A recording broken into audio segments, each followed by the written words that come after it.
la prima pagina dell'agenzia ANSA in questo momento, che si apre sul terremoto in Nepal. In tanti inghiottiti dai ghiacci, l'ansia per 5 italiani, titola l'agenzia ANSA in prima pagina. Bilancio che si aggrava, oltre 3.600 i morti, nuove forti scosse nella notte, emergenza sfollati, ancora nessun soccorso e rischio di epidemia. Subito dopo abbiamo la questione della legge elettorale, l'Italicum in aula. L'ipotesi è quella di mettere la fiducia sulla legge elettorale, il che naturalmente susciterà gravi commenti sull'andamento della democrazia in Italia. Il capogruppo del PD Speranza dice che sarebbe una violenza al Parlamento, anzi l'ex capogruppo. La legge elettorale approda in aula alla Camera dei Deputati, scontro finale sull'Italicum che va ufficialmente in scena, uno scontro che vede ai ferri corti la maggioranza di governo, scrive l'ANSA in prima pagina, e tutto l'arco delle opposizioni. Lo scontro continua a creare tensione anche nel Partito Democratico, dove l'eventualità di una fiducia sul testo rischia di acuire il logoramento interno al PD. A dirlo ieri Roberto Speranza, che dopo un lungo silenzio conferma il suo addio all'incarico di capogruppo e affonda: la fiducia sarebbe una violenza vera e propria al Parlamento italiano, un Parlamento che si prepara a giorni di fuoco. Domani inizia la discussione generale sul testo e poi ci sarà il primo snodo. Il voto finale non si terrà comunque questa settimana. Il primo snodo è quello delle pregiudiziali di costituzionalità e di merito, che saranno accorpate e già annunciate da Forza Italia. Il voto, salvo colpi di scena, dovrebbe tenersi domani a scrutinio segreto. Resta in stand-by la decisione del premier Renzi di mettere a punto la fiducia sulla legge elettorale, una mossa che in pratica non ha precedenti e che naturalmente susciterà un dibattito politico molto ampio, molto intenso. Più probabile invece che la fiducia venga messa sugli articoli del disegno di legge, ed è su questo che la minoranza del PD alza le barricate. Fino all'ultimo istante proverò a fare il possibile perché la fiducia non venga messa, perché creerebbe condizioni di logoramento al nostro interno, dice l'ex capogruppo del PD alla Camera Speranza, che sulla scia di quanto affermato nei giorni scorsi da Bersani definisce sbagliato da parte di Renzi legare il destino del governo a quello della legge elettorale, dell'Italicum. Replica il renziano Ernesto Carbone: fermarsi ora perché la minoranza non vuole è irrispettoso nei confronti del partito. Ma il tema nel PD di Renzi, osserva ancora Speranza, va oltre la legge elettorale. Sono dell'idea che non debba esserci un partito della nazione in cui c'è dentro di tutto e che si allontana dal mondo del lavoro, imbarcando pezzi di ceto politico del centrodestra, mettendo sul piatto un altro punto d'attrito tra renziani e minoranza. Minoranza che sulla scelta del voto resta divisa tra le posizioni di chi, come Rosy Bindi o Alfredo Dal Torre, uscirà dall'aula, oppure sottolinea che porre la fiducia significherebbe tradire la vita democratica, e chi invece vota no al testo e la fiducia e chi invece la fiducia la voterà. Ma insomma, nel PD è ampia discussione sulla questione della legge elettorale che è al suo vaglio in Parlamento. E sempre dalla prima pagina dell'agenzia ANSA è cominciata in tribunale a Bergamo l'udienza preliminare per Massimo Bossetti in carcere per l'omicidio di Chiara Gambirasio. Secondo quanto spiegato dal suo legale, Salvagni, il muratore ha espresso l'intenzione di essere presente e forse farà dichiarazioni spontanee per ribadire la sua estraneità al fatto. La procura insisterà per il rinvio a giudizio per omicidio aggravato e calunnia ai danni di un collega sul quale il muratore avrebbe cercato di indirizzare le indagini. Il secondo piano del Tribunale di Bergamo, scrive l'agenzia ANSA, è blindato per assicurare lo svolgimento dell'udienza preliminare a carico di Bossetti, arrestato il 16 giugno per l'omicidio della tredicenne Chiara Gambirasio. Le immagini dell'arresto in dettaglio sono state diffuse venerdì dalla trasmissione Quarto Grado di Rete 4. Sono numerose le troupe televisive fuori dall'edificio. Non sono presenti all'udienza il padre e la madre di Chiara, che hanno preferito evitare clamore. Attraverso il loro legale Enrico Pelillo si costituiranno parte civile come la sorella divenuta maggiorenne della tredicenne uccisa. E sempre dalla prima pagina dell'agenzia ANSA, vertice Ban Ki-moon Renzi nel canale di Sicilia, il focus su Libia e immigrazione. L'Italia punta al mandato delle Nazioni Unite, ma il segretario dell'ONU, Ban Ki-moon, dice no all'opzione militare. Giovedì scorso il vertice europeo a Bruxelles Oggi l'incontro tra il premier Renzi e il segretario generale delle Nazioni Unite Ban Ki-moon. Sull'onda dell'indignazione per l'ultima tragedia del mare, l'Italia continua a pressare per un maggior coinvolgimento degli organismi internazionali nella crisi libica, scrive l'agenzia ANSA. Ban Ki-moon ha messo un punto fermo alla vigilia della visita. Non esiste una soluzione militare alla tragedia umana nel Mediterraneo, ha detto il segretario dell'ONU, che si vedrà con Renzi e con l'alto rappresentante della politica estera europea Federica Mogherini questo pomeriggio a bordo della nave San Giusto della Marina Militare, impegnata nelle operazioni di ricerca e soccorso nel canale di Sicilia. Voglio fargli vedere fisicamente, ha detto Renzi, cosa sta facendo l'Italia. I mezzi italiani, insieme a quelli di Triton e ai mercantili privati, stanno affrontando l'emergenza partenze dalla Libia, che ha già portato a superare la quota di 25.000 persone sbarcate quest'anno. Dal vertice dell'Unione Europea l'Italia ha ottenuto il triplicamento dei fondi per le operazioni Frontex, un mandato esplorativo alla commissaria Mogherini per una missione europea per identificare e distruggere i barconi prima che siano usati dai trafficanti in tempi medio-lunghi, insomma all'insegna del si vedrà. Quest'ultimo è uno dei punti più delicati sul quale è necessario il coinvolgimento delle Nazioni Unite. L'Italia, ha informato Renzi nei giorni scorsi, ha chiesto alla Francia, alla Gran Bretagna e alla Spagna il sostegno a una risoluzione dell'ONU sulla Libia.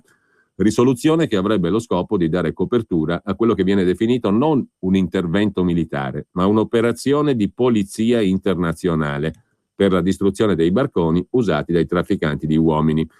Altro punto della strategia italiana, racconta ancora l'ANSA di stamani, è il coinvolgimento dei paesi di origine e transito dei migranti, sul cui territorio potrebbero essere realizzati centri per esaminare in loco chi ha diritto all'accoglienza in Europa. Anche in questa attività è importante l'intervento delle Nazioni Unite attraverso l'UNHCR, cioè l'Alto Commissariato per i Rifugiati.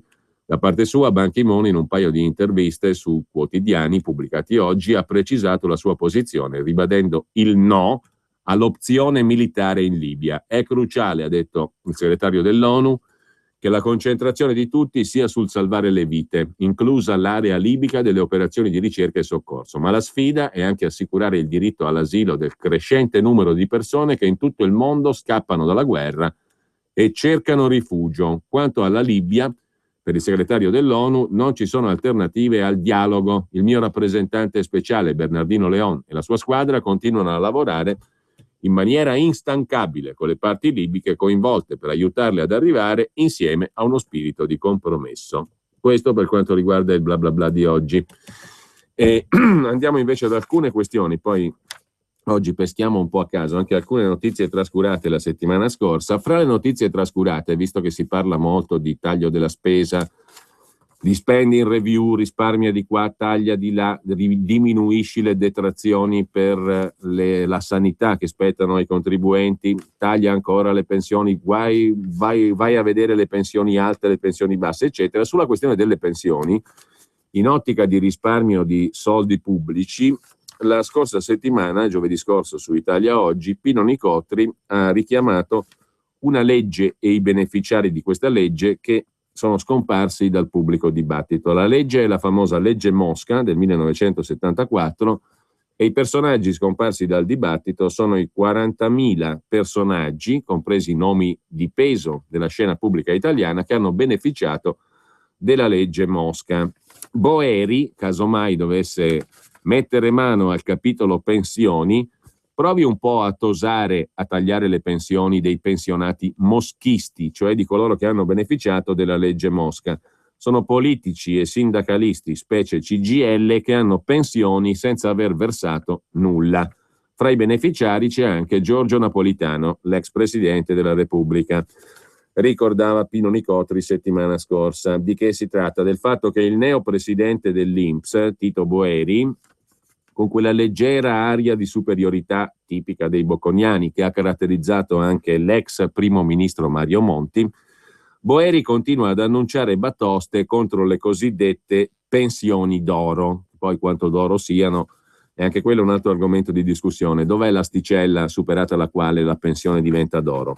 Comunque, pensioni d'oro o non d'oro, È abbastanza strano, scriveva settimana scorsa su Italia Oggi Pino Nicotri, è abbastanza strano che un bocconiano come il presidente dell'INPS, Boeri, non citi mai, non parli mai della legge Mosca che, approvata nel 1974, ha permesso man mano lo sbarco di un totale di 40.000 personaggi, compresi i nomi di peso, come l'ex presidente della Repubblica Napolitano, nel paradiso delle pensioni dell'INPS ottenute senza aver mai versato una lira di contributi.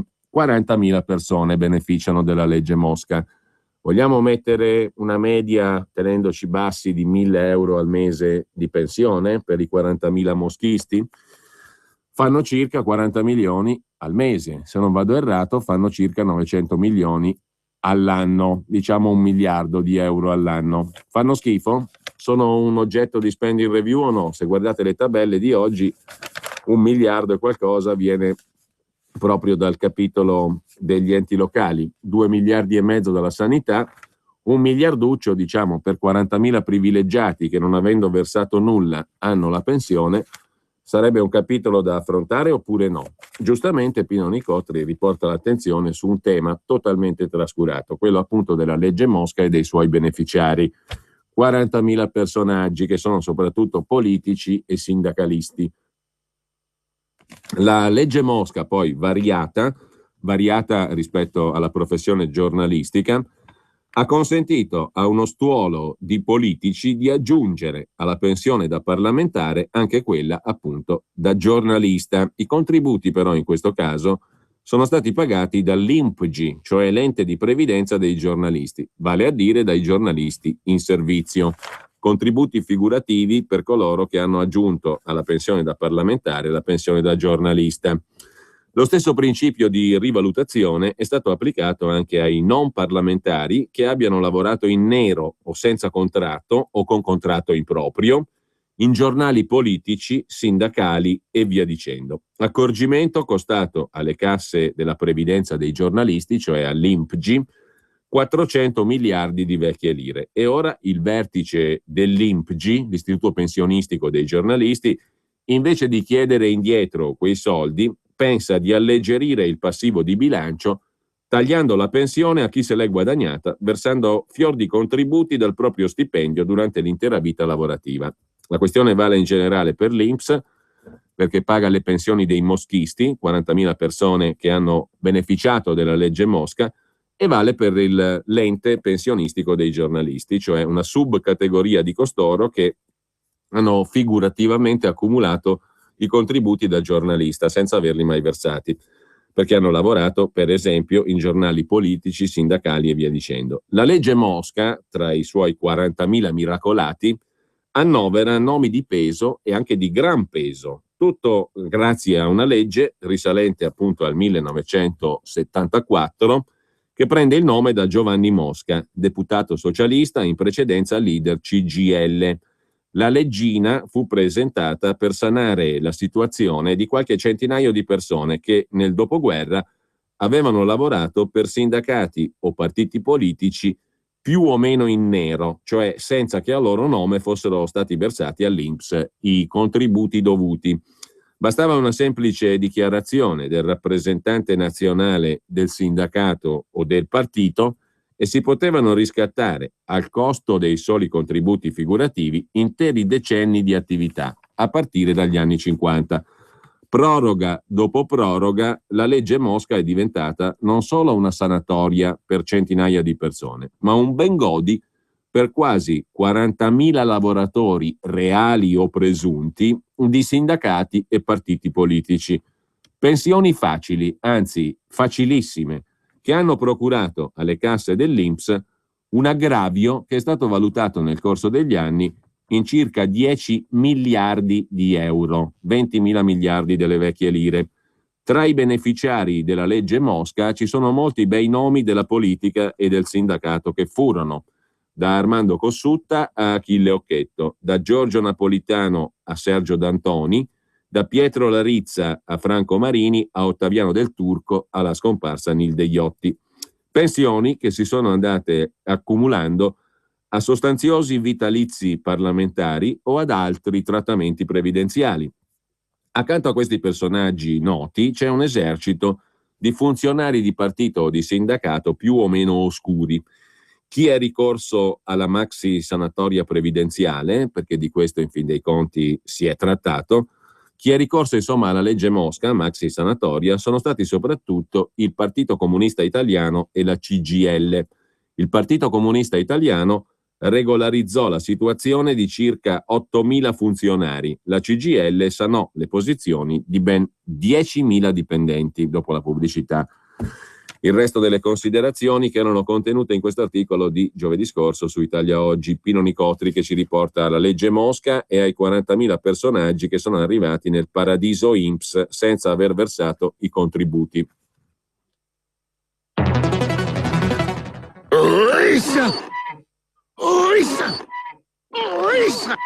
Carico di impegno.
Della legge Mosca, della maxi sanatoria previdenziale, dicevamo, cioè pensioni senza aver versato i contributi, hanno beneficiato negli anni soprattutto il Partito Comunista Italiano e la CGIL. Il PC regolarizzò la situazione di circa 8.000 funzionari. La CGIL sanò le posizioni di ben 10.000 dipendenti sindacalisti. Ovviamente, come era lecito attendersi in questi casi, molti ne hanno approfittato per farsi una pensione gratis senza averne diritto. E le tante inchieste avviate dalle procure di mezza Italia tra il 95 e il 96 portarono alla luce casi clamorosi, come quelli di funzionari che dichiaravano di aver iniziato a lavorare fin dalla tenera età di 5 anni, oppure quando il loro sindacato o il loro partito ancora non esistevano. Come se non bastasse, un'altra leggina votata ai tempi del governo dell'Ulivo garantisce ad alcuni sindacalisti la possibilità di vedersi moltiplicare per 2 i contributi pensionistici e quindi di fatto di ottenere pensione doppia. Lo Statuto dei lavoratori prevede che ai dipendenti in aspettativa per lo svolgimento di incarichi sindacali siano versati a carico dell'INPS i contributi figurativi, calcolati sulla base dello stipendio non più versato dall'azienda di provenienza. Un decreto legislativo del 96, firmato dall'allora ministro del lavoro Tiziano Treu, uomo vicino alla CISL, prevede però che i sindacalisti in aspettativa possano godere di un ulteriore versamento da parte del sindacato. Lo stesso privilegio è garantito ai sindacalisti distaccati, cioè a quelli che continuano a percepire lo stipendio dell'azienda privata o dell'ente pubblico da cui provengono, pur lavorando esclusivamente per il sindacato. In base agli ultimi dati disponibili, a godere di questo regime speciale di doppio contributo in vista di una pensione moltiplicata per 2, sono 1.793 sindacalisti, dei quali ben 1.278 fanno capo alla CGIL. Insomma, osservava Pino Nicotri in questo articolo di giovedì scorso su Italia Oggi, se si volesse davvero una maggiore equità sociale, il bocconiano Boeri potrebbe intanto rendere pubblici i dati assistenzialisti che impiombano l'INPS e i dati delle decine di migliaia di pensioni per i miracolati della legge Mosca e affini, compresi i provvedimenti che hanno provocato migliaia di baby pensioni, cioè di buone pensioni a chi aveva lavorato pochi o pochissimi anni e perciò versato pochi o pochissimi contributi previdenziali, in maniera tale che Renzi e Gutgeld, l'esperto di Renzi per il taglio della spesa pubblica, potrebbero capire dove e come intervenire, anziché essere costretti a destreggiarsi tra ambiguità poco rassicuranti e inversioni a U, che non fanno altro che confermare che a tutti i nostri politici, compresi i rottamatori alla Renzi con annesso Gutgeld, ciò che realmente interessa non è un sistema pensionistico equo e finanziabile senza drammi, ma come sempre tenersi buone larghe fette di elettorato in modo da poter avere i voti necessari per stare e restare in politica, maturando ovviamente le relative ricche pensioni a carico dell'INPS, ovvero delle tasche di tutti coloro che lavorano davvero. Questo per quanto riguarda la questione della legge Mosca, 40.000 beneficiati, 10 miliardi di danno alle casse dell'INPS, o meglio di aggravio valutario, cioè di spesa in più per le casse dell'INPS accumulati negli anni, calcolati in almeno 10 miliardi di euro, che non sono certamente una cifra ininfluente ai termini della cosiddetta spending review, ma siccome riguardano l'oligarchia politico-sindacale, diciamo così, sarà difficile che il paradiso delle pensioni della legge Mosca venga aggredito. Intanto, a proposito del Partito della Nazione, sentiamo qualche voce dal Partito della Nazione, giusto appunto, in tema di legge elettorale, l'autorevole opinione dell'esperta del settore, ovvero la ministra per le riforme istituzionali, Maria Elena Boschi. Approvvigioniamoci sempre dalla fondamentale Udem TV, la TV del Partito Democratico online.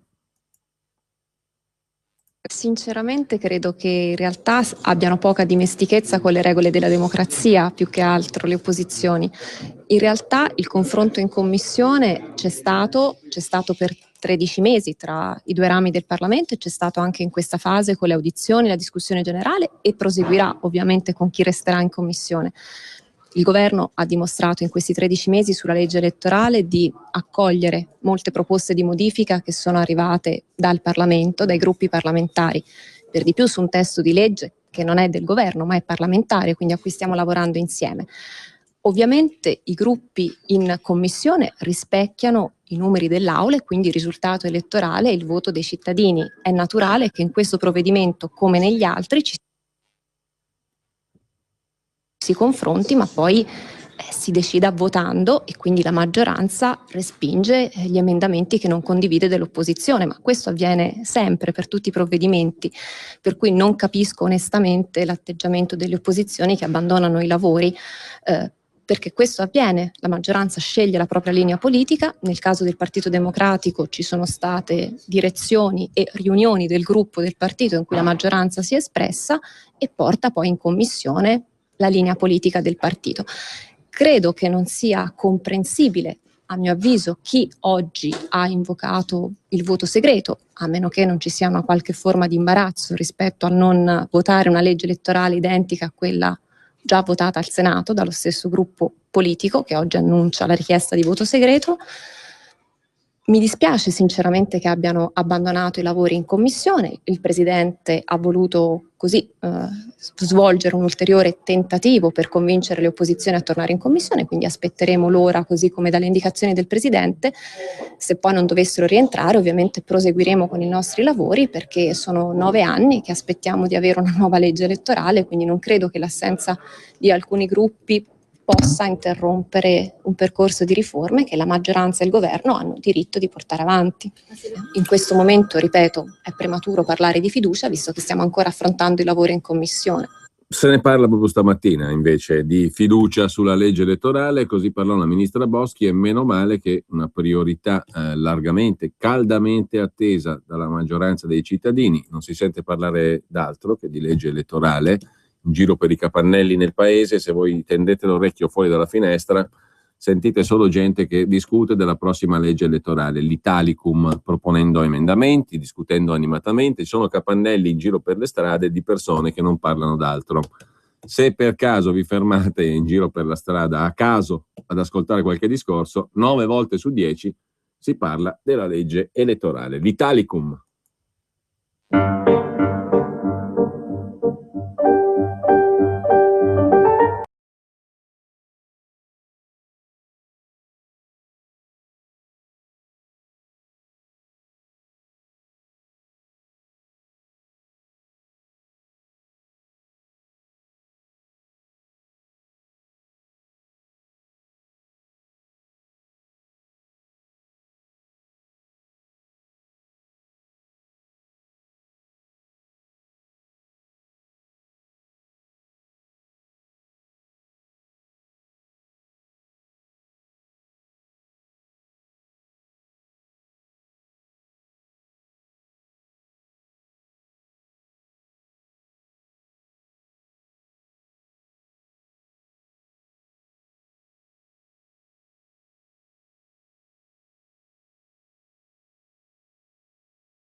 Per via della commissione di inchiesta che tuttora è operativa in Parlamento sulla vicenda Moro.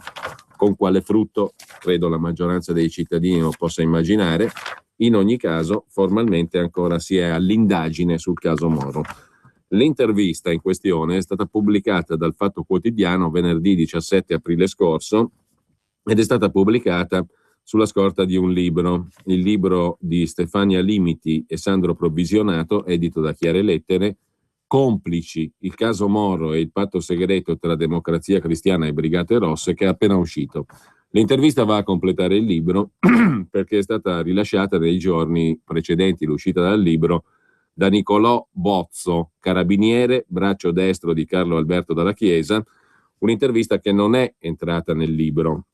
Un'intervista è presente già nel libro, un'intervista al generale dei carabinieri Nicolò Bozzo, che fu uno dei collaboratori stretti di Carlo Alberto Dalla Chiesa, ma il generale ha richiamato gli autori del libro e dell'intervista per fare un'aggiunta alle sue dichiarazioni contenute nel libro e che non ha trovato spazio nel volume per motivi tecnici, perché non sono arrivate in tempo per la stampa. Questa intervista qui andava dunque a completare il libro di Limiti e Provvisionato sul caso Moro, sulla prigione dove Aldo Moro fu portato. Questo è il punto su cui insiste Nicolò Bozzo, generale dei Carabinieri, classe 1934, per lunghi anni al fianco di Carlo Alberto Dalla Chiesa. La prigione dove Aldo Moro fu portato l'avevamo scoperta prima che il sequestro di Moro avvenisse, in via Montalcini, dice Nicolò Bozzo ai due giornalisti autori di questo libro, dicevamo, Complici, il caso Moro e il patto segreto tra DC e BR. Per conto di Dalla Chiesa, Nicolò Bozzo coordinò tutta l'operazione di via Monte Nevoso, dove il 1° ottobre del 1978 fu scoperto l'archivio delle Brigate Rosse, carte di Moro comprese, e dove furono arrestati 2 dei 4 componenti dell'esecutivo terrorista, Azzolini e Bonisoli, oltre a una militante, Nadia Mantovani. Circa 3 mesi prima del sequestro di Aldo Moro, racconta a Stefania Limiti e a Sandro Provvisionato il generale Nicolò Bozzo, circa 3 mesi prima del sequestro Moro, io ero colonnello, un mio ufficiale mi chiese di aiutarlo a cambiare sede. Era a Milano e suo figlio aveva preso a frequentare un brutto giro di estremisti di sinistra. Quell'ambiente non gli piaceva affatto. Domandai a Dalla Chiesa di poterlo trasferire, ma non riuscii ad accontentarlo, perché il generale suggerì di aspettare per vedere se potevamo ricavarne qualche informazione. E in effetti andò così. E di lì a poco venne fuori che gli amici di quel ragazzo gli avevano chiesto una mano, fare un lavoro di muratura dentro un appartamento a Roma, l'appartamento di via Montalcini. L'opinione pubblica, racconta il generale Bozzo, braccio destro di Carlo Alberto Dalla Chiesa, l'opinione pubblica non lo seppe mai, ma le nostre informazioni furono trasmesse a chi di dovere. Pensammo che fosse in preparazione una cella per un sequestro di persona. Andai io personalmente dal capo di Stato Maggiore dell'Arma, il generale Mario De Sena, e gli raccontai tutto, ma lui, alla napoletana, mi rispose: «Guagliò, quello delle Brigate Rosse è un problema vostro, del nord. Qui a Roma di Brigate Rosse non c'è traccia». In pratica, il generale De Sena, capo di Stato Maggiore dell'Arma dei Carabinieri, sottovalutò la notizia, ricorda il generale Bozzo. Non volle approfondirla. Subito dopo ci fecero il vuoto attorno. È noto che il capo dell'antiterrorismo, Emilio Santillo, inviò un appunto al capo della polizia, Angelo Vicari, poco prima del sequestro Moro, per informarlo che da una loro fonte avevano appreso che era in corso il progetto di rapire un importante uomo politico a Roma. Ed è anche noto che il segretario socialista Bettino Craxi disse in un'intervista, tempo dopo la fine della vicenda Moro, che tra le tante segnalazioni arrivate anche alla signora Vittoria Leone, la moglie del Presidente della Repubblica, c'era anche quella di via Montalcini. Dalla Chiesa e io facemmo il nostro dovere, dice il generale Nicolò Bozzo. Tra l'altro non toccava a me riferire alle autorità, ma a Dalla Chiesa. Di più non potevamo fare. Riferimmo tutto ai nostri superiori gerarchici e dirò di più. Il generale Dalla Chiesa, con lo scopo di dare manforte al comando generale dell'Arma dei Carabinieri, mi spedì a Roma. Vi sono rimasto 10 giorni, durante i quali non mi fecero fare nulla. Passavo le giornate con le mani in mano, racconta il generale Bozzo, classe 34, generale dell'Arma dei Carabinieri e braccio destro di Dalla Chiesa. Ho maturato la convinzione, conclude Bozzo, che sia giunta l'ora di spostare un po' più avanti la ricerca della verità sul rapimento e l'assassinio di Aldo Moro, e credo che la nuova commissione parlamentare di inchiesta possa farlo. Se saltasse fuori ancora qualche piccolo pezzo di verità, sono convinto che verrà giù tutto, dice Bozzo in questa intervista rilasciata il 17 di aprile al Fatto Quotidiano.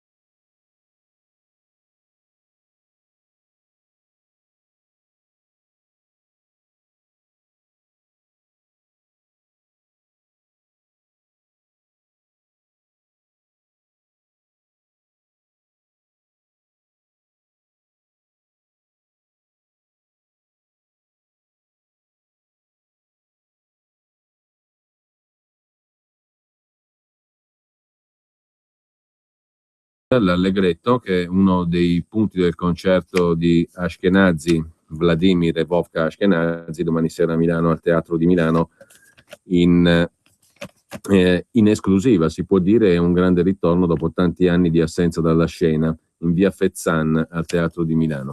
Ma vediamo un altro argomento di questi giorni e dei prossimi, naturalmente non solo giorni ma anche settimane e mesi, vale a dire l'Expo. Possono dire tante cose naturalmente, il Made in Italy deve trionfare anche l'organizzazione dell'Expo naturalmente, gli sforzi congiunti di tutte le autorità civili, democratiche, progressiste eccetera eccetera del paese e naturalmente anche la vetrina straordinaria che l'Expo offrirà al mondo dell'intera nazione. Il partito della nazione si edifica anche su fatti concreti come l'Expo. In ogni caso, uno dei beneficiari, secondo alcuni, massimi dell'Expo sarà l'imprenditore natale detto Oscar Farinetti. Cooperative e Farinetti si fanno il loro Expo e anche tanti soldi, scriveva l'altra settimana sul giornale Stefano Filippi in uno dei tanti articoli, relativamente tanti articoli che sono comparsi sulla questione di Farinetti e della sua capacità, diciamo così, di entrare nel big business dell'Expo. Bologna la Dotta, Bologna la Grassa e la Rossa e la Generosa con gli amici degli amici. E qui siamo a un Expo 2, quello permanente, perché la coincidenza temporale vuole che, finito l'Expo, dove pure Farinetti ha una serie di interessi parecchio corposi, come poi diremo a parte, si inaugura l'Expo Permanente. L'Expo Permanente sarà una sorta di mega maxi salone, diciamo così, dei prodotti agroalimentari italiani che Oscar Farinetti, patron di Italy, potrà gestire a Bologna.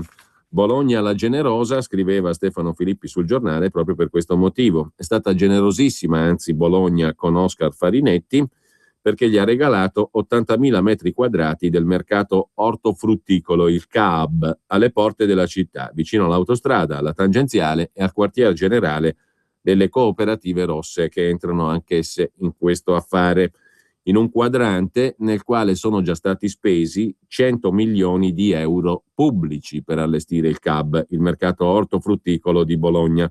In questo quadrante, che ha già assorbito 100 milioni di euro di soldi pubblici, Farinetti realizzerà una sorta di Disneyland dell'agroalimentare Made in Italy, una fiera del cibo italiano che però non chiuderà mai, a differenza dell'Expo, una vetrina del territorio che si inaugurerà subito dopo la fine dell'Expo, cioè il business dell'Expo prosegue in pompa magna e in pianta stabile. Dopo il 31 ottobre si chiude l'Expo, si apre la nuova meraviglia al CAAB, al mercato ortofrutticolo di Bologna. Anzi, secondo qualcuno, forse questo è il vero Expo, perché questo è stabile, permanente e soprattutto è targato Coop. Le Coop che già controllano peraltro il 40% di Italy Distribuzione SRL. Farinetti ha ribattezzato questo spazio FICO, che sta per Fabbrica Italiana Contadina, con gioco di parole naturalmente molto simpatico. Nessuno a Bologna ne parla male, perché in tanti sperano di lucrare qualcosa. Chi ci guadagna di più però è lui, Natale Farinetti, detto Oscar, che ci ha messo una minima parte del denaro, raccontava Stefano Filippi sul Giornale. Se va male, la perdita di Farinetti è limitata. Se invece dovesse andar bene, il merito sarebbe tutto suo e di riflesso delle cooperative rosse che lo finanziano. L'ineguagliabile dote di Farinetti è infatti quella di ottenere spazi e soldi pubblici e di convincere altri investitori a versare altri soldi. A Torino, per esempio, il negozio fu concesso gratis dal sindaco Chiamparino. A Roma un abuso fu sanato da Alemanno in tempi record. Alla Fiera del Levante di Bari le autorizzazioni per Farinetti sono arrivate da Emiliano, il sindaco, e Vendola, il presidente della regione, 24 ore prima dell'apertura. Insomma, la dote di Farinetti appunto è quella di essere ampiamente aiutato, oltre che abile, con i pubblici poteri. L'agroimprenditore ha trovato porte spalancate anche all'Expo, che ha ufficialmente dato a Italy, l'Expo quello milanese, non quello stabile che prenderà corpo a Bologna dopo l'Expo di Milano. A Milano Farinetti ha trovato, come dire, spazio in abbondanza all'Expo, che ha affidato a lui, a Italy sostanzialmente, per appalto diretto, senza gara, uno spazio per la ristorazione di 8.000 metri quadri, con 20 aree regionali, tante quante le regioni italiane, un centinaio di cuochi e una previsione di oltre 2 milioni di pasti da distribuire nei 6 mesi dell'Expo 2015. Il contratto garantisce a Farinetti il 95% degli incassi, che sono stimati in 44 milioni di euro. L'autorità anticorruzione, guidata dal magistrato Raffaele Cantone, ha chiesto al commissario dell'Expo Giuseppe Sala parecchi chiarimenti in ordine a questo affidamento senza gara a Italy dello spazio per la ristorazione da 8.000 metri quadri a Expo 2015. A Bologna invece doveva filare tutto molto più liscio. Il comune è d'accordissimo con Italy al punto da aver consegnato a Farinetti un'area già attrezzata valutata a 55 milioni di euro. Un'altra quarantina di milioni sono arrivati da finanziatori vari e tra i finanziatori c'è tutta la Bologna che conta. C'è un'industria, 4 milioni di euro, c'è l'associazione commercianti, c'è la Camera di Commercio, la CNA, gli artigiani, la Confartigianato, le banche, Banca IMI, presieduta da Fabio Roversi Monaco, ex rettore dell'Università di Bologna, ha dato 5 milioni di euro, ma ci sono anche Emil Banca, la Fondazione Carisbo, Cassa Risparmio di Bologna, e Carimonte Holding.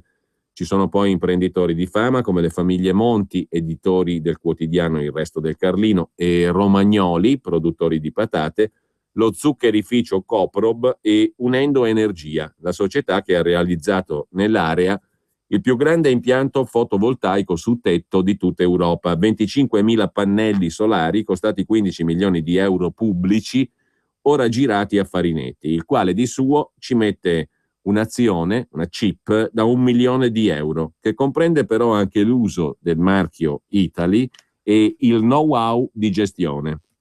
Naturalmente sono presenti nell'affare anche le cooperative rosse in massa. Il colosso Adriatica è il socio di riferimento con 9 milioni di euro versati. Seguono Fibo, che è la finanziaria di Lega Cooperative, con 3 milioni, la Coop Reno con 1 milione e Conf Cooperative, che è il ramo bianco dell'economia cooperativistica. Tutti a comprare le quote del fondo immobiliare PAI, che sta per Parchi Agroalimentari Italiani, un fondo creato per l'occasione dalla società di gestione finanziaria Prelios SGR. Nei padiglioni del Fico di Italy, di Farinetti, troveranno posto non solo i prodotti e gli chef, ma sarà esibita l'intera attività agricola, l'intera attività alimentare, quella enogastronomica italiana. Sorgeranno stalle con prosciuttifici e caseifici, orti, frutteti, uliveti, risaie, mulini, campi d'orzo per la birra artigianale, vigne per il vino e la grappa, cantine, torrefazioni, fabbriche di cioccolato e biscotti, botteghe artigiane, aree didattiche, spazi culturali. Tutte quelle specialità regionali e produzioni di nicchia di cui Italy si fa ambasciatore nel mondo, compresa la pasticceria anti-racket del palermitano Santi Palazzolo, che su richiesta del CAB, cioè del mercato ortofrutticolo di Bologna, ente pubblico, e delle cooperative, allestirà un laboratorio di cannoli antimafia e di altre prelibatezze siciliane no pizzo. L'idea di Italy World è di un altro renziano doc, ma adesso chiudiamo il discorso dopo la pubblicità delle 11.30, perché c'è ancora qualche cosetta da dire su questo Expo permanente che nascerà a Bologna dopo l'Expo milanese che si inaugura il 1° maggio e finisce il 31 ottobre.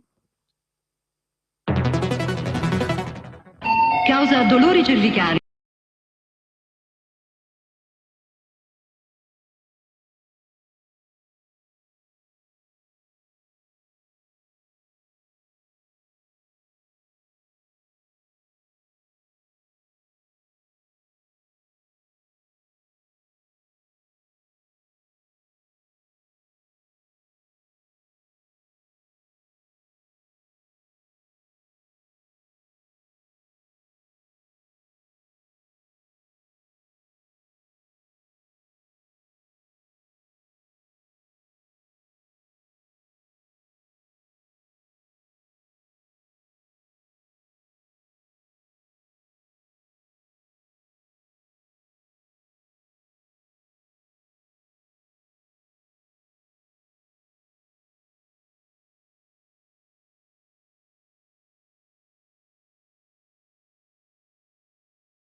44 22. Allora, con l'Expo di Milano, appalto diretto, senza gara, chissà cosa ne pensa Cantone, se gli hanno fornito i documenti che ha chiesto. Farinetti ha 8.000 metri quadrati di gestione del ristorante, il ristorantone, 20 regioni, centinaio di cuochi, da lui insindacabilmente scelti, e il 95% degli incassi stimati in 44 milioni di euro. Finito l'Expo di Milano, inizia l'Expo permanente, quello di Bologna, 80.000 metri quadri al CAB, mercato ortofrutticolo, dove sono già stati spesi 100 milioni di euro pubblici. Valore dell'area già attrezzata 55 milioni di euro. Un'altra quarantina di milioni sono arrivati da un'industria, commercianti, Camera di Commercio, artigiani, le banche di cui sopra. Farinetti ci mette 1 milione di suo, che comprende però l'uso del marchio Italy e il know-how gestionale, cioè in pratica ci mette ben poco di liquido. Le cooperative rosse partecipano in massa.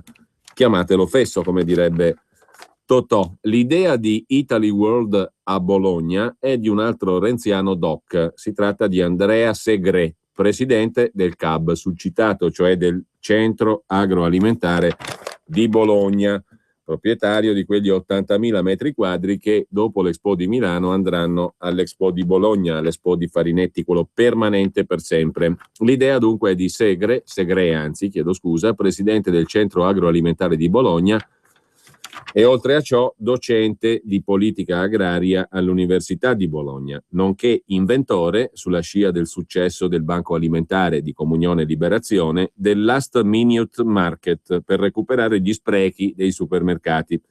Il CAB di Bologna è una struttura pubblica, faraonica, mai decollata totalmente perché ignorata dai protagonisti della distribuzione agricola in Emilia-Romagna, cioè il sistema delle coop, che ora invece mette le mani su questa enorme superficie pubblica, già dotata e infrastrutturata per una spesa di 100 milioni di euro in soldi pubblici. Dunque le coop arrivano adesso a mettere le mani sulla superficie pubblica. Amministratore delegato di FICO, l'Expo permanente di Farinetti a Bologna, è Tiziana Primori, che è manager di primo piano della Coop Adriatica e vicepresidente di Italy di Farinetti. Sono state le Coop a prendere in pugno l'operazione. Saranno loro a gestire gli 80.000 metri quadri conferiti dal centro agroalimentare, dal CAB, che è un ente pubblico perché è partecipato quasi totalmente da enti pubblici. Il Comune di Bologna ha l'80% del CAB, proprietario dell'area su cui ci sarà l'Expo permanente di Farinetti. Un altro 6,6% è della provincia, la regione ha il 6,1%, la Camera di Commercio il 7,6%. Azionisti, tra virgolette, privati sono le banche col 3,3% e i grossisti ortofrutticoli con l'1,1%, gli azionisti del CAB. Chi ha vinto l'appalto da 40 milioni di euro per aggiudicarsi i lavori per trasformare il CAB da ortomercato in parco tematico agroalimentare, cioè il FICO, l'Italy di Farinetti, che diventa Expo permanente dell'agroalimentare italiano? Bisognerà pur mettere mano. L'area ha già assorbito 80.000 metri quadri, ha già assorbito 100 milioni di euro di spesa pubblica, ma li ha assorbiti per fare il mercato ortofrutticolo. Adesso che il mercato ortofrutticolo diventa FICO, cioè praticamente la fabbrica italiana contadina di Farinetti e delle cooperative e di tutti quelli che contano a Bologna, chi fa i lavori di ristrutturazione? Chi ha vinto l'appalto per trasformare il CAB in FICO? Naturalmente una cooperativa, il consorzio anzi di Cooperative Costruzioni di Bologna, che guida una cordata che metterà mano all'area e farà i lavori edilizi necessari, la CCC, il CCC, perché si tratta del Consorzio Cooperative Costruzioni di Bologna, quello che era arrivato anche a Sesto San Giovanni quando c'era Penati e tutta la vecchia storia che avevamo già raccontato, e sono comunque uno dei consorzi di cooperative di costruttori che più lavorano in Italia. Il 40%, specie al nord e in Lombardia, il 40% è in capo il cordata, appunto, che metterà mano alla ristrutturazione dell'area. Il 40% è in capo alla CCC, al Consorzio Cooperative Costruzioni di Bologna. Una quota uguale spetta a un altro colosso dell'edilizia cooperativa, la CMB, la Cooperativa Muratori e Cementisti di Carpi, mentre il restante 20% è diviso tra il raggruppamento di imprese artigiane Unifica e i costruttori bolognesi Montanari e Melegari, quest'ultimo presidente anche dell'ANCE provinciale di Bologna, l'associazione dei costruttori di Bologna appunto. I lavori di Italy World rappresentano una bella boccata d'ossigeno, soprattutto per il Consorzio Cooperative Costruzioni, il CCC di Bologna, il quale è in agonia. Un anno fa 380 dipendenti sono passati dalla cassa integrazione ai contratti di solidarietà, con il rischio dei licenziamenti. Insomma, il fico di Farinetti, l'Expo permanente dopo l'Expo di Milano, alimenterà tutta Bologna, la Bologna che conta, le cooperative distributive, quelle edili, i costruttori privati, gli enti pubblici, le banche, gli artigiani. Si parla di 1.500 posti di lavoro diretti, 5.000 nell'indotto, anche se nessuno calcola quanti se ne perderanno nel commercio tradizionale, che è sempre penalizzato dalla crescita della grande distribuzione in grande stile. Figurati dalla nascita di un fico, cioè di una roba smisurata sugli 80.000 metri quadri dell'ex mercato ortofrutticolo, la fabbrica italiana contadina. Peraltro, per tornare alla creazione di posti di lavoro, 1.500 diretti, 5.000 nell'indotto, si stima, la stima diciamo per arrivare a questi risultati, è che devono arrivare ogni anno 5 milioni di visitatori, e il calcolo è stato fatto sul vicino Ipercoop Centronova, a metà strada tra il futuro Fico, cioè l'attuale CAB, il mercato ortofrutticolo, e San Lazzaro di Savena, che ha 5 milioni di ingressi ogni anno. Ma un conto è entrare al supermercato per fare la spesa 3x2 in un centro commerciale qualunque, un altro conto invece è sborsare fior di quattrini per visitare questa nuova Disneyland dell'agroalimentare, acquistando prodotti che non hanno lo stesso prezzo di quello che si acquista al supermercato, ma che costeranno di più.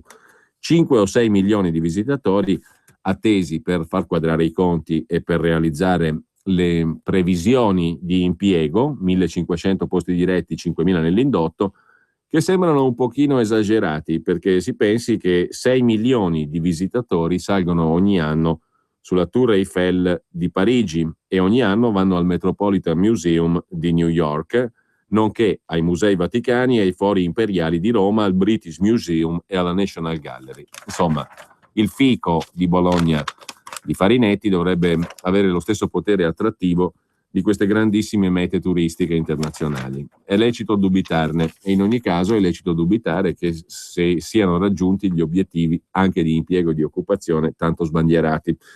Sulla questione della nascita di questo Expo permanente, il giornalista del giornale Stefano Filippi aveva intervistato anche Renzo Mainetti, titolare della Nava Frut, nonché presidente dei grossisti ortofrutticoli che operano al CAB di Bologna, cioè i commercianti che dovranno essere sfrattati dal fico di Farinetti, dalla fabbrica italiana contadina all'Expo permanente di Farinetti e Cooperative Rosse e banche varie. Siamo stati abbandonati a noi stessi, diceva Renzo Mainetti al giornale. Del mercato ortofrutticolo e del nostro lavoro non interessa niente. Tutti pensano al fico di Farinetti, il prossimo business, e basta. Il mercato ortofrutticolo, il CAB, anzi la società pubblica che controlla il mercato di Bologna, il mercato ortofrutticolo, ha sempre detto che il trasferimento nel nuovo mercato sarebbe avvenuto a costo zero per noi grossisti. Ce l'hanno venduta così, ed era anche giusto, perché non siamo stati noi a voler traslocare, e invece dovremo pagare. La mia azienda dovrà sborsare 45.000 euro subito, racconta Mainetti, sulla carta, prima ancora che comincino i lavori. Non ci hanno per niente trattati bene, mentre l'ortofrutta è un settore chiave dell'economia regionale. Adesso, è vero, operiamo in una struttura elefantiaca, il mercato ortofrutticolo di Bologna, ma un domani sarà insufficiente. Da troppo a troppo poco. Dovevano arrivare anche attività come il mercato del pesce e dei fiori, ma non si è fatto nulla. Le cooperative hanno sempre preferito usare i loro canali distributivi, non il CAB, il mercato ortofrutticolo. In Emilia-Romagna qualsiasi cosa si muova si chiama Coop, dice Renzo Mainetti, titolare della Nava Frutta e presidente dei grossisti ortofrutticoli che operano al CAB, il futuro fico di Farinetti. Le Coop non hanno mai investito su questo mercato per scelte che non condivido ma nemmeno discuto. Qui non hanno neanche una piattaforma, l'attività distributiva delle cooperative si svolge altrove. Si danneggia un tessuto commerciale vivo. I grossisti ortofrutticoli danno lavoro a 2000 persone e fatturano milioni di euro. È una situazione complicata. Quanto all'opzione, la possibilità di entrare nel fico di Farinetti, ce l'hanno proposto, ma non siamo interessati, dice il rappresentante dei grossisti ortofrutticoli. Ci hanno fatto vedere numeri che non mi piacciono. Ma chi li porta 5 milioni di visitatori all'anno al futuro fico di Bologna? Siamo a Bologna, non a Parigi o a New York. Non ci sono nemmeno trasporti agevoli col centro città, la stazione o l'aeroporto. Non abbiamo mai osteggiato il progetto fico.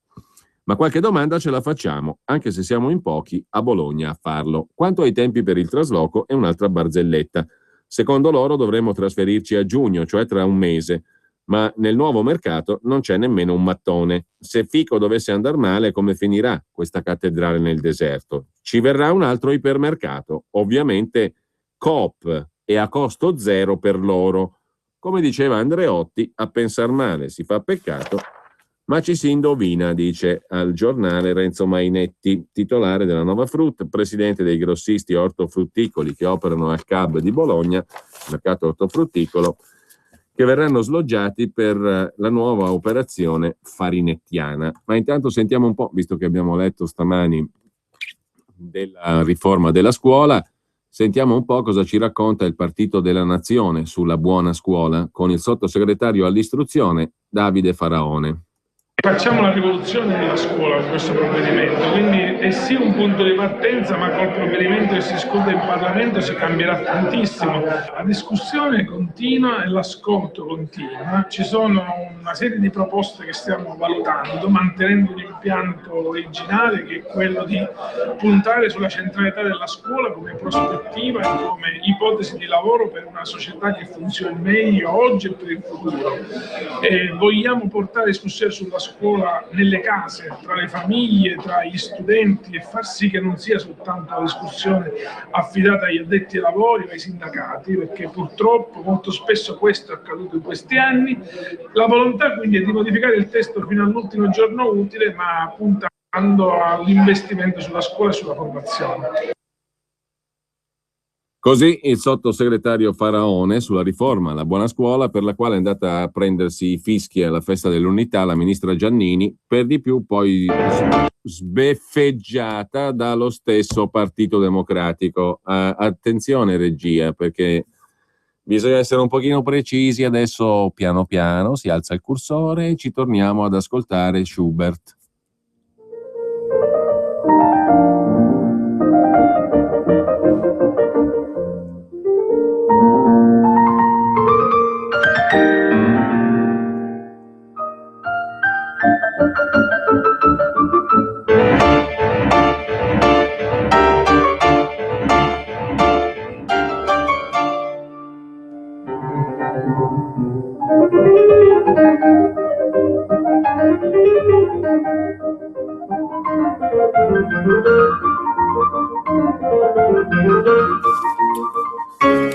E adesso, siccome è troppo tardi per iniziare a fare un altro discorso serio sull'Expo, che pure faremo naturalmente, adesso vediamo di scatenare un pochino la creatività tutti insieme tra coloro che ci stanno ascoltando. Sicuramente ci saranno persone in grado di trovare uno slogan molto sintetico per l'Expo che si apre questa settimana, venerdì. Fate uno sforzo creativo, cercate uno slogan rapido, sintetico ed efficace col quale pubblicizzare questi 6 mesi di avventura dell'Expo, che è una vetrina per l'Italia, per i produttori, per Farinetti lasciamolo perdere perché quello ha un altro ruolo, diciamo, in tutta la vicenda. Comunque un bello slogan per l'Expo, che non è lo slogan ufficiale naturalmente, energia per la vita, nutrire il pianeta. Dovete inventare qualcosa di più accattivante, di più bello. Chi ha delle belle idee, mi raccomando, roba a scheggia, velocissimi, lo slogan, punto e basta, perché sennò altrimenti non la finiamo più. Bisogna essere sinteticissimi e trovare la formula magica, lo slogan giusto per l'Expo 2015.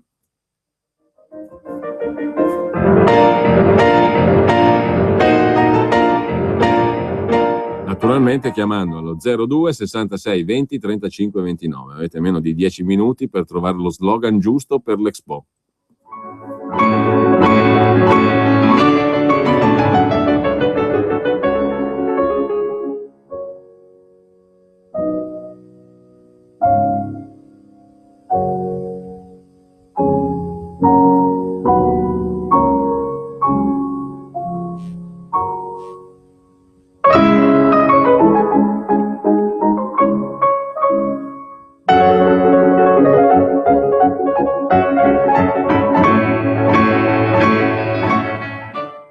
Allora, prima chiamata, mi raccomando, trovate uno slogan che funzioni, efficace, sintetico, rapido, possibilmente di buon gusto e che serva per promuovere il Made in Italy, si dice così, giusto? Made in Italy. 2 telefonate, 2 menti creative, diciamo così. Pronto?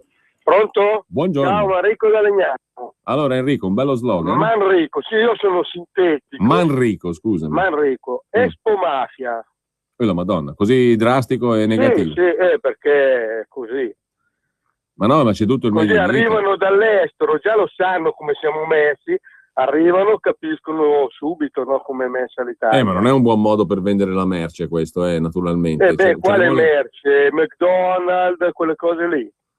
Cioè noi abbiamo il massimo del massimo della cucina, della creatività in cucina, visto ma quella roba lì ci pensa Farinetti a valorizzarla. Ah sì, infatti l'altro giorno l'hanno fatto vedere alla televisione, non è neanche stato capace di capire il gusto di una Bologna, gli hanno messo l'acqua di un discount, ha detto che quella del discount era migliore dell'altra. No, veramente? Un bel sì.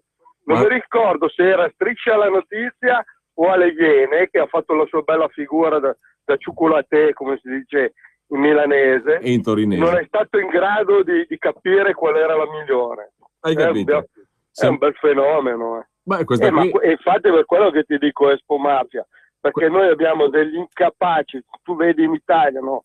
In tutti i posti sì, ho capito. Di potere. No, ti ringrazio Manrico, però purtroppo avevamo detto di essere rapidi, sennò poi giustamente gli altri dicono oh, che privilegio è. Comunque mi era sfuggita sta performance sulla mortazza, come la chiamano a Roma, di Farinetti. Pronto?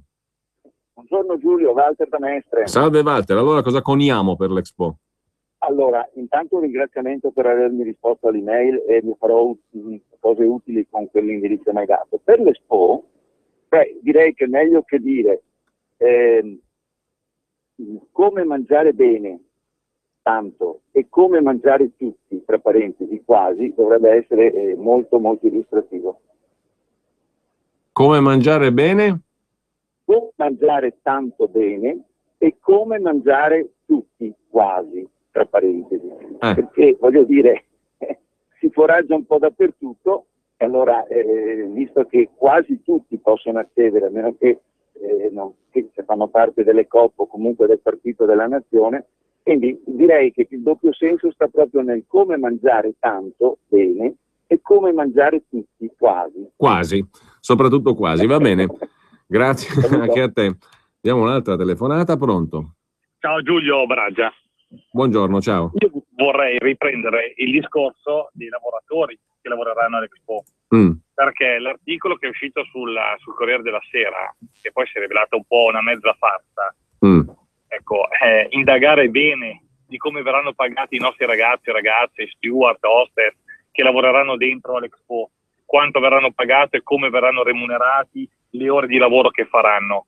Perché se vai a vedere gli stipendi di oggi dei lavoratori, di questi giovani che vengono assunti, guarda caso c'è sempre di mezzo le cooperative, sono sottopagati.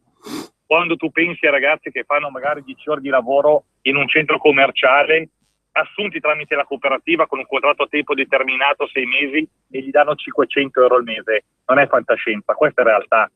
Insomma, quei 1300 netti di cui avevano scritto non ci sono in realtà. Ciao Giulio, buona giornata. Bene, buona giornata a te. Altra telefonata 02 66 20 35 29, un bello slogan efficace per l'Expo 2015. Pronto? Grazie, Locatelli Milano, buongiorno.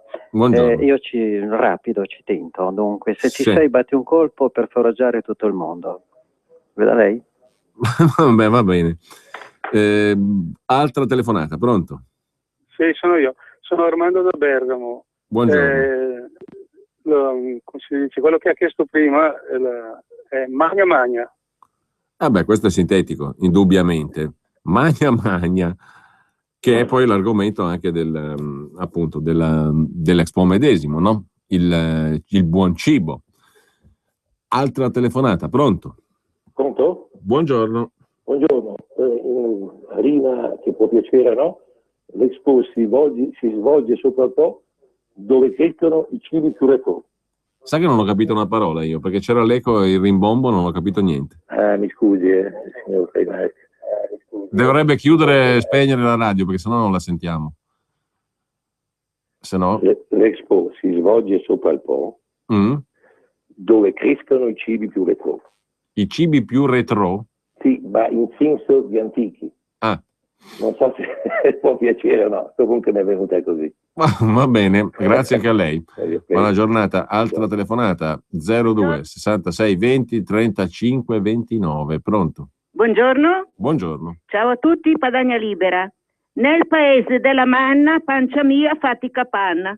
Questa non è simpatica. Non so se gli esperti di marketing dell'Expo, che sono ovviamente dei professionisti, non dei sempliciotti come noi, possano recepire qualche consiglio, però vediamo un po' se riusciamo prima delle 12 a trovare lo slogan vincente. Pronto? Sì, pronto? Buongiorno. Buongiorno, Francesco da Bergamo. Potrebbe rappresentarci come Expo sicuramente l'armata Brancaleone ed è un buon posto per i compagni di merende. Bene, grazie anche a lei.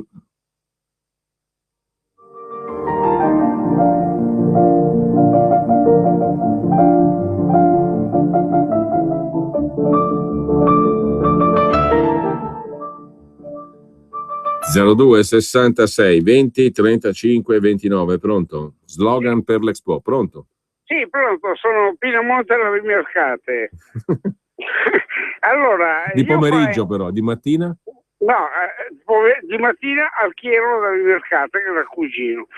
Benissimo. Ecco, perfetto. Slogan? Un po' di storia. Italy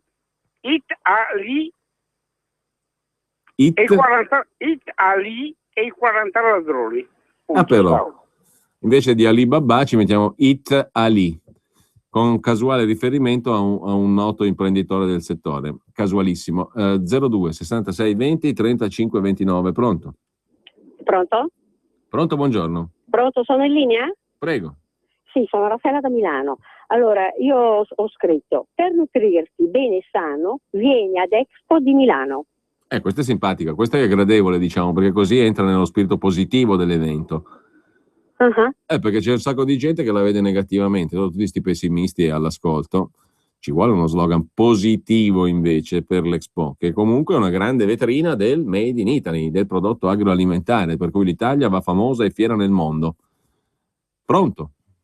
Sono Gianni da Genova, ciao Giulio. Ciao Gianni. Ti ricordi l'Eco 6 di Caserta, no? Tutti i casini che faceva con... comunque, da Gigino Drink, ti ricordi che c'era Gigino Drink? Venite a prendere la Coca-Cola da Gigino Drink nel padiglione Italia. Gigino però è superato dagli eventi ampiamente, anzi è stato doppiato, è rimasto al palo. Una telefonata ancora, pronto? Pronto? Buongiorno. Mario della Valtostola. Senti, se vuoi mangiare italiano vai all'Expo di Milano, che mangerai solo americano e DM. Ciao. Questo qua invece è disfattista. Abbiamo le ultime due, dai, rapide, trovatemene uno simpatico, efficace. Italia e i 40 ladroni non è male. Quell'altro è positivo. Sintesi, una sintesi rapida. Pronto? Buongiorno e complimenti per la sua trasmissione, sono Roberto da Milano. Buongiorno. Voglio dire, se il futuro vuoi cambiare l'Expo devi visitare.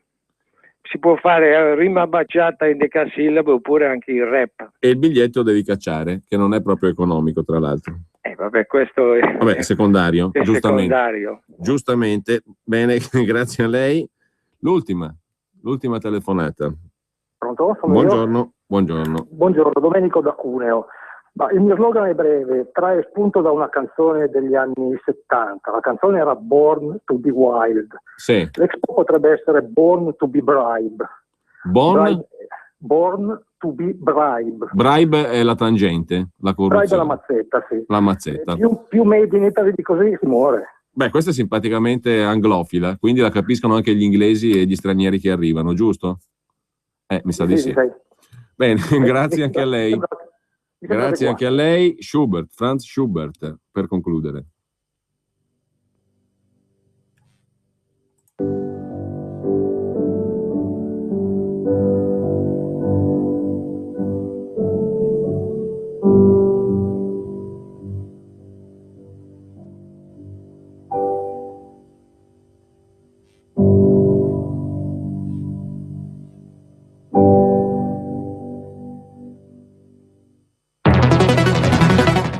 Signor Catalan, ecco il suo nuovo climatizzatore. Che classe?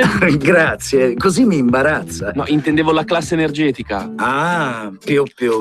Scegli il climatizzatore ad alta efficienza di Enel Energia. Puoi